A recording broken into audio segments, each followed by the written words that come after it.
When creating materials, dirt maps are very useful.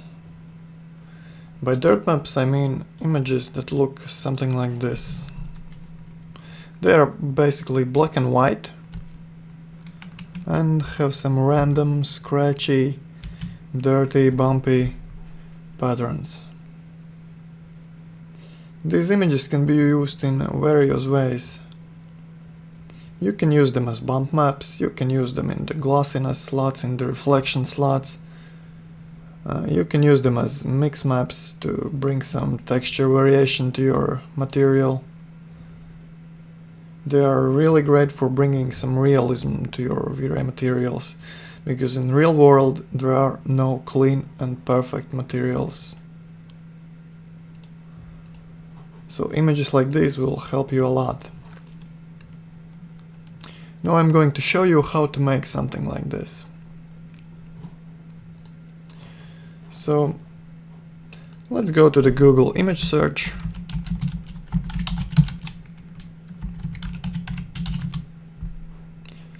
Let's look for, let's say, dirty ground.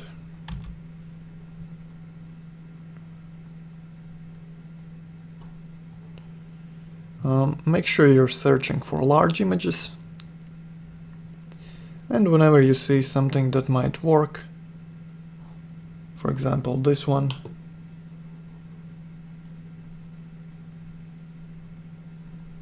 okay, nothing much here.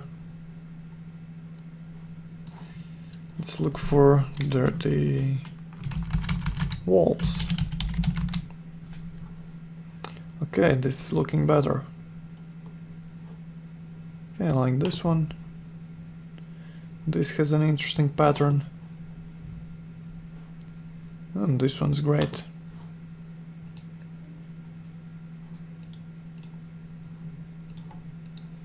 I think this is enough to make our first dirt map.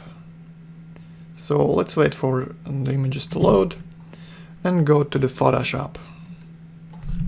Now create a new image, something like, I don't know, 2,500 pixels.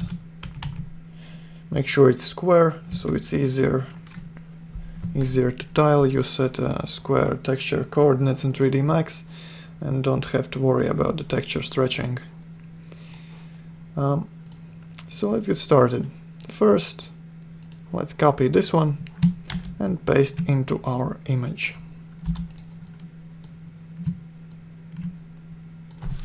Let's stretch it to match the image size, desaturate,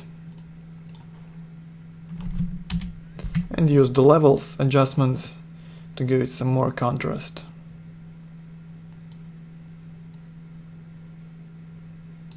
Okay, looks good.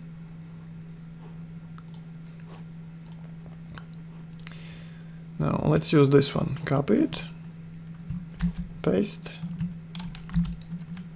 and transform like this.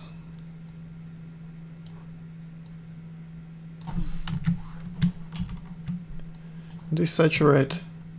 You can also desaturate images by using the black and white tool. You have greater control of how the final result looks.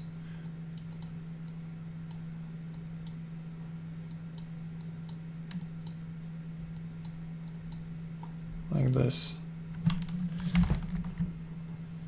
Adjust the contrast. Let's use the curves.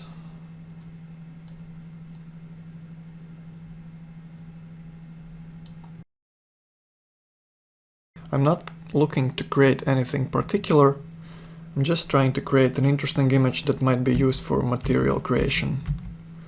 Now, when you paste it on the layer above our previous image, you can change the blending mode and look for some interesting effects.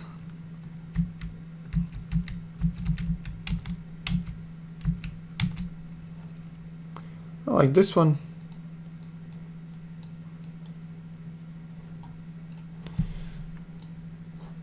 Let's add another image to the stack. Copy, paste,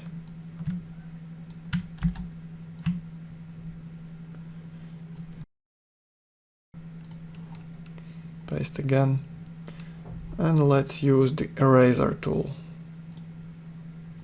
Reduce the hardness, just erase like this. Merge the two layers together and use the clone stamp tool on some areas. Okay, let's desaturate it, increase the contrast.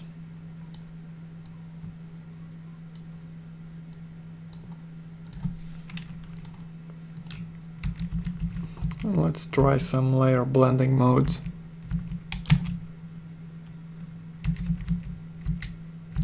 You can get many different results.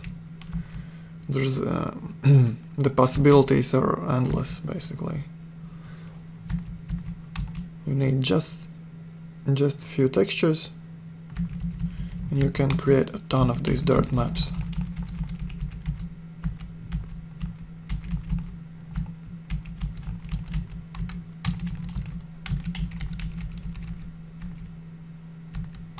So I think I like this one. Select all, copy merged, and paste. Let's adjust the levels a bit, give it some more contrast.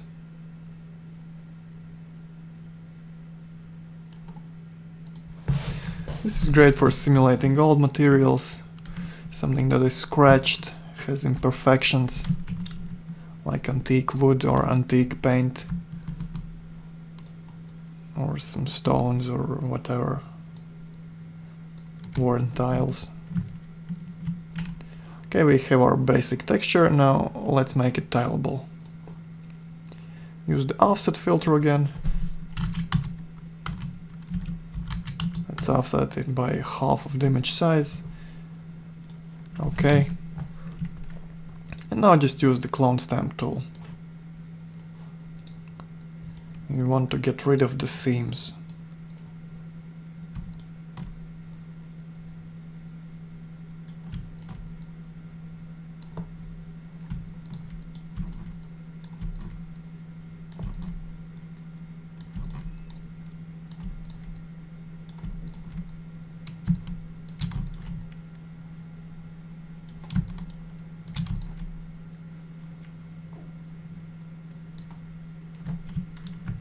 Okay, offset again.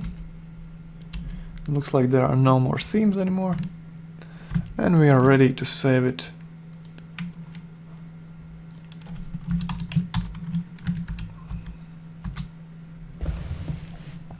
When you have a couple of these ready, you can combine them further to create some more interesting effects.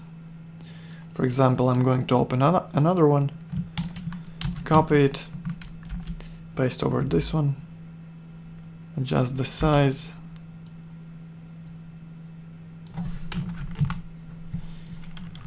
and let's adjust the blending mode.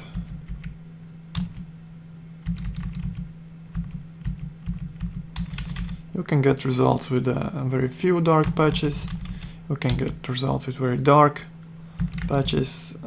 All of these are useful with material creation, so you need many of these for some various effects.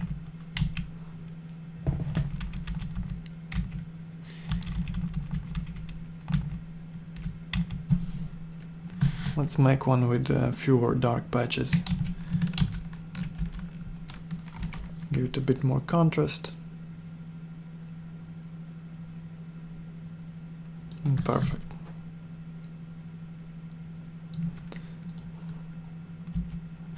You can paint with the white color to make it even cleaner.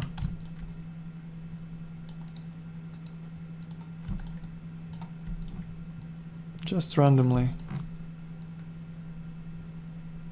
paint over to clean it up a bit.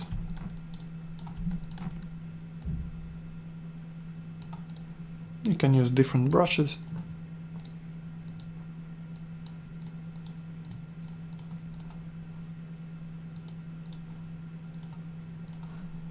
Okay, I think this is good.